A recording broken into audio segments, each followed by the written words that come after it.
post-solstice, survival, start the new world, dumb. Hey, Mick Dumke. What's going on? It's nice to see you. I didn't know he was hired. I didn't say that. You said Mick Dumke. I am, actually. Oh, Mick Dumke. Yeah. Mick Dumke. Yeah. Oh, Mick Dumke. And there you have it, folks. Right on the air. Got that part. Just the entire thought progression for you, laid out for your benefit. Thank you, Michael. Mick, I was looking in the Reader this week. You got a people issue this week, but not one of your incredibly insightful and stinging exposés and informative thing, unless I missed it. I could have fallen asleep before I got to it, because we didn't get our Reader here. Oh, really? We didn't get it Thursday, and we didn't have it last night when I left. I had to go, to the movies and get it. Which was my good. pleasure. That's not good. So what's going on? What's the story that you are not talking about? Well, last week I had a story about that was called City for Sale, which I think kind of speaks for itself. Still. Yes. Rahm Emanuel, like Mayor Daley before him, has essentially put up pieces of the city for auction because our local government here, just like Fred was describing at the state level, and we certainly know this is going on at the federal level, we're strapped for cash. So our mayors have turned to what they call creative means to try to raise money, which amounts to basically soliciting interest from corporations and other private entities to come and either buy chunks of the city or put up ads all over the place, or get a stake in public space and public assets. So most recently, the billboards from the same folks who do the bus stands. That's exactly right. We just the city council just signed off on this 20 to 30 year deal that'll put up 34 digital billboards along the expressways. Happy environment, That's people. Right. And we're getting supposedly a guaranteed like $155 million. Now, is that a lot of money for to rent out public space for 2 to 3 decades? I'm not sure. You don't know. And neither does the city council that voted on it, because there was no formal evaluation of the deal before it was inked. But that's the way that things work here. How did the vote go? Were there any people who opposed it? There were. It was 43-6 was the final vote. Do you know the 6? Yeah. Let's see if I can remember them all offhand. I know who wasn't on the Robert list. Fioretti. Sure. Pat Dowell. Scott Wagasback. John Arena. Amaya Pawar. And Nick Spizzato. Those are the 6. Noticeably absent from that list for Rogers Parkers was 49th Ward Alderman Joe Moore. Yeah. We do notice that every time. We Yes. keep looking, and we keep seeing that. I love Joe, but it should also be noted that when he endorsed the mayor's budget for next year, he called it nearly a perfect budget. So this is definitely a different tone than we've heard from Joe in years past. I got to ask you frankly, and I am involved with Joe on a lot of in the Democratic Party. And I think Joe has been a real force for a lot of progressive causes. He's taken a few hits from the progressive community lately. Can you give any sense of why you think that is? Why is he seeming so close to the mayor?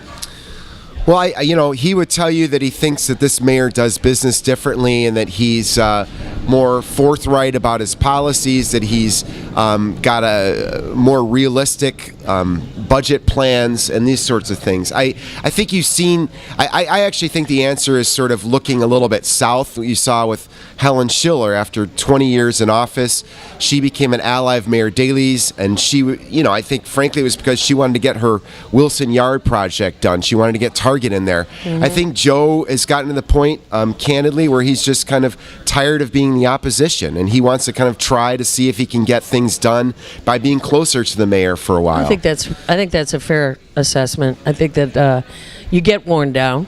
Absolutely. Being the voice crying in the wilderness, and during the campaign, I think the Emmanuel people courted him heavily. Absolutely. This was the first, I believe you guys were there. I know you were there. This was the first stop that Mayor Emmanuel made after he was elected, before he was formally sworn in, when he went over to the park, to Loyola And I introduced Park. him. I said we go forward with hope and yet some concern.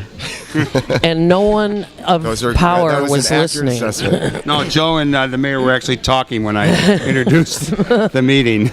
Let's get back to selling the city. I heard, is Midway on the chopping block? That's right. Midway, Mayor Emmanuel. We knew this was sort of in the works for a while, but this week, yeah, because Daley started talking Daley about started it, and of course there was a deal inked to privatize Midway, Right.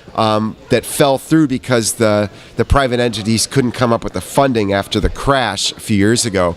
But Mayor Emmanuel put it back on the table, and this week announced that formally they're going to do so. They have a deadline from the Federal Aviation Administration that they had to announce what their intentions were by the end of the year, and so they just said this week, we're going to go forward.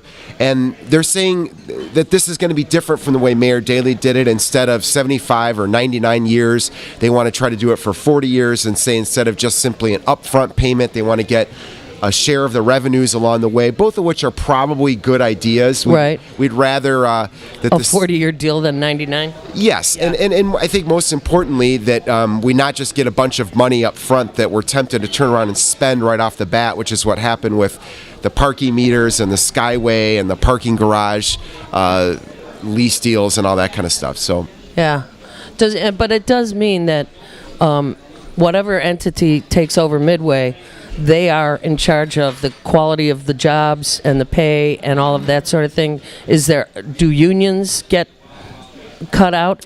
That's a good question. How exactly is the deal going to go down? So it's not just, in my mind at least, it's not simply a question of whether there's a private entity running this or the city's going to continue to run it. The details all matter. How long is it? How much money? Was there a process in place to determine whether it was a good deal? Who's going to continue to work there? And are there going to be union agreements? There's a whole host of issues. Right. Absolutely. Right.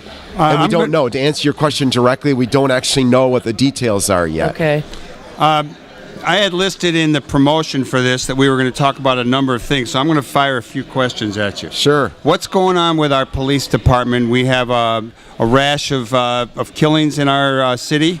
We seem to be back in the forefront of that category. What is going on with the police? We brought in McCarthy. We brought in a guy who was going to change things. There's a lot of criticism from the street about the way the police deal with the local communities. What's your take on it? I think it's a bit of a mess, to be honest with you. People aren't really sure. By people, I mean both citizens and members of the city council, where exactly the police leadership is going.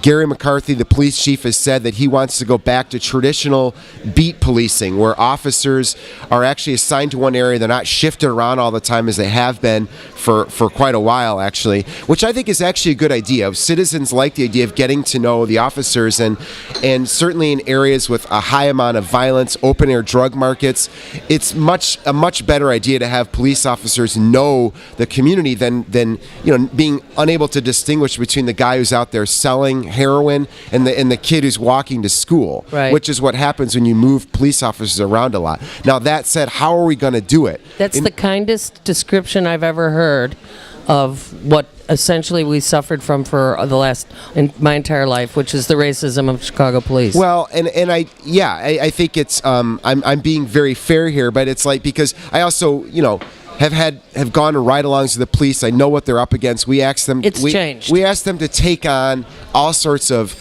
extraordinary social issues that shouldn't get to the point of open-air drug markets and people shooting each other on public streets. But in order to have a system of beat officers, you need an adequate level of staffing. And right now, the police department is way down in its staffing level. And they said that they're not going to hire more officers. They're going to hire a few officers, but that's not even going to keep pace with retirements and the downsizing of the police force that's happened in the last few years. So even as violence has gone up this year, as Michael has pointed out, we have a police department that's actually shrinking. Bigger doesn't necessarily mean better, but if you're talking about actually putting in a system of true community policing, where officers get to know the neighborhoods, they get to know the people that they're in, whose communities they're policing, you'd actually need an adequate level of staffing, and it's pretty clear that we don't have that in place right now. So what's going to happen? Good question. I think we're going to continue to see a lot of political spin out of the police department. And that's the biggest thing I personally would criticize Superintendent McCarthy and just the police brass for.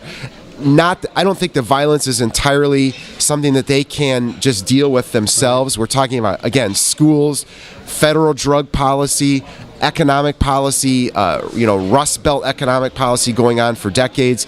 But quit BSing us. Quit telling us that you've got everything you need. Quit telling us it's all okay when we know that it's not. Right. And people don't feel safe. And the most important thing that the police department is supposed to do is to work with citizens so that they feel safe and they feel empowered. And that's not happening. So that's a big problem. Sure would be nice if there were a layer of non-gun-toting community folks between the police and the people to sort of maintain a conversation that is sane between the two. Absolutely. I'd like that job, and I work cheap. Okay. And we're supposed to have You'd be good at it, Kate. community policing program, CAPS, Right. which Gary McCarthy and the police department have also said they've dismantled the central office, the central CAPS office, which is supposed to be, coordinating community policing efforts. They haven't said what they're going to replace it with.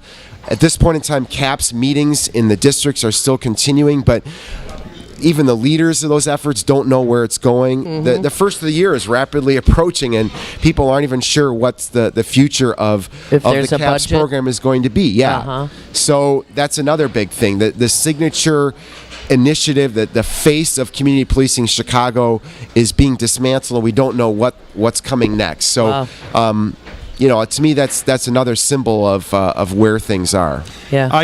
We mentioned the mayor earlier in getting when we were talking about Joe Moore. I'd like to get your take on the mayor.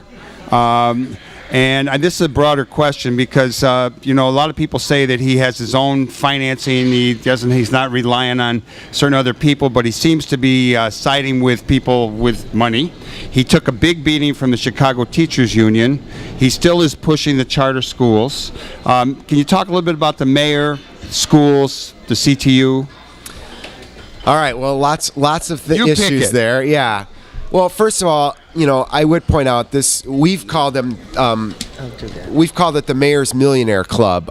My colleague Ben Jarofsky and I have done a couple of stories where we took a close look at just who's on the mayor's, personal appointment schedule day in and day out, and it is loaded with wealthy people, with CEOs. Now, personally, I'm not a class warrior per se. I don't think people should be punished for being rich. Maybe that puts me in the minority in this room at this particular moment.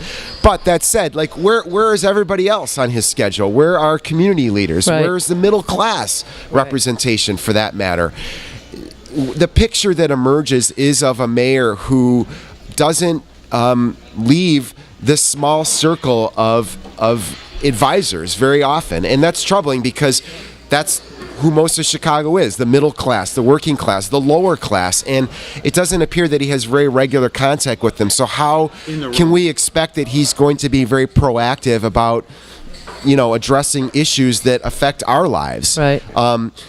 Now, when it comes to the schools, let's just pause for a second and note that the charter school movement started as an effort to try to reach some of the students who are lost in the traditional public school system. We're still approaching 50% of the kids who start high school aren't finishing. So there is clearly an issue there that needs to be addressed. And at one point in time, charter schools were an attempt to complement what was going on in traditional public schools. It has definitely changed. And it's definitely changed. Now it's become a political sort of an act of political or movement of political opportunism to replace traditional public schools. I just want to throw in here that we in Rogers Park we pride ourselves on being a multinational, multicultural community. A lot of people move here because of those reasons, even though they're not sure about class differences.